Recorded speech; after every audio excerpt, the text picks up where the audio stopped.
Here we are with our Fast Five series, where I talk to people about value acceleration, exit planning, and why it all matters. So it's Friday. We're going to go. The first question is, why is exit planning a now activity rather than something to worry about later? That's a phenomenal question.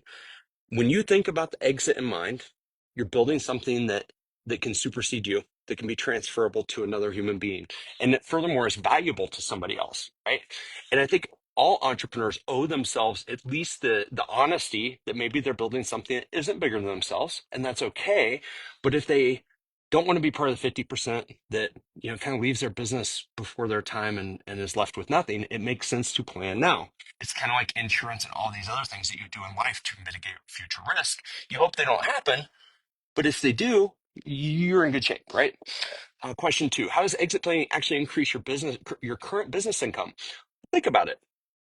If you're focused on value creation and what the exit could look like, you're thinking ahead. Well, first and foremost, you've got to have increased profits, and you have to have profit for something to have value that could be transferred to somebody else.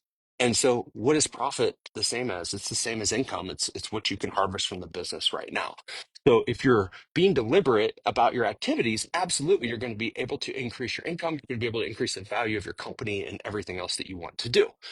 What happens to businesses that don't have contingency plans in place? Man, this is a tough one. My wife's aunt and uncle, who's now deceased, had a farm implement store in a small town in Kansas. And he got cancer, and they came here and lived with us in Kansas City while the farm implement store was 6 hours away. It wasn't good. I mean, we had to kiss a couple toads in terms of prospective buyers. We had a really hard time, and then that thing just sold for pennies on the dollar. It was really, really hard to see his life's work not be monetized. How does focusing on transferring value change day-to-day decision making? It's just about thinking longer term. Like that's really what it's all about. You're thinking about longer term. You're not thinking about next quarter. You're not thinking about next week. You're not thinking about the boat you're going to go buy. You're thinking longer term and being a little bit more strategic with your decision making. And then what's the difference between a merely successful company and one of true significance? I don't like the word merely.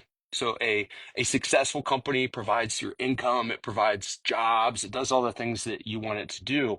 But one that's of significance is one that can be transferred to somebody else one day at a high multiple that gives you the type of exit that I think we all deserve. And that just takes planning. It's just a now activity. So there you go. I'll see you all next Friday. Have a great weekend and be well.